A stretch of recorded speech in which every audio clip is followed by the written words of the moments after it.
Vous êtes à l'écoute du Monde aujourd'hui sur VOA Afrique. Jean-Roger Billon de retour avec vous pour les dossiers du jour.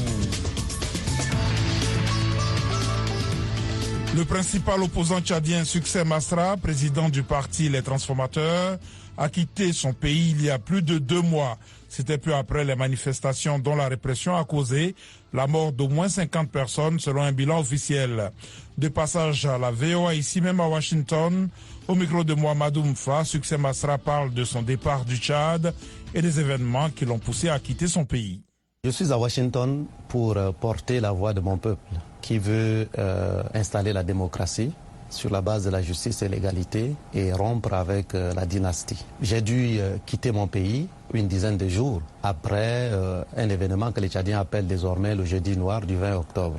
La junte qui est arrivée au pouvoir à la mort du président Déby a pris des engagements de rester pour 18 mois. Les 18 mois devaient prendre fin le 20 octobre 2022. Ils ont renié donc l'ensemble de ces engagements. Le peuple était sorti en vaste majorité. Ils ont massacré, comme tout le monde a observé, plus de 300 personnes tuées, plus de 200 portés disparus, plus de 2000 arrêtés, dont un bon millier a été déporté dans une prison de haute sécurité en plein désert et dont nombreux sont morts en cours de route. Vos partisans et plusieurs personnes s'interrogent, quand est-ce que vous rentrez au Tchad? Je ne suis pas en demande d'asile. Moi, j'ai démissionné de mes responsabilités comme économiste quand j'étais à la Banque africaine de développement pour rentrer au Tchad. Faire face à un maréchal qui, à l'époque, était prêt à tuer. Mais nous avons résisté. Et donc, vous voyez bien que cette détermination et ce peuple qui est debout là, c'est à ses côtés que je vais travailler, que je compte travailler.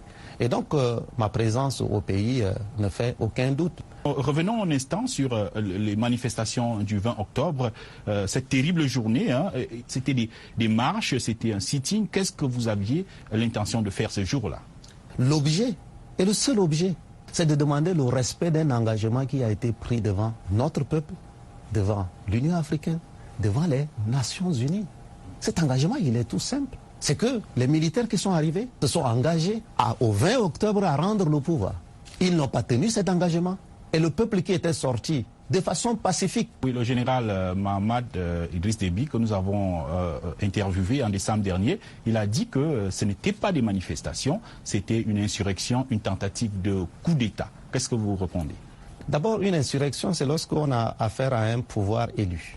Je rappelle au passage qu'il n'est pas élu. La deuxième chose, je crois que des observateurs crédibles comme Human Rights Watch ont clairement démontré qu'il n'y avait même pas d'insurrection. Ils ont même argué qu'il y avait des officiers de l'armée, de la police, etc. qui ont été tués. Nous avons demandé de donner les noms. Impossible de les donner. On est en train de vouloir déplacer l'enjeu. L'ONG Human Rights Watch a justement rendu public un rapport lundi.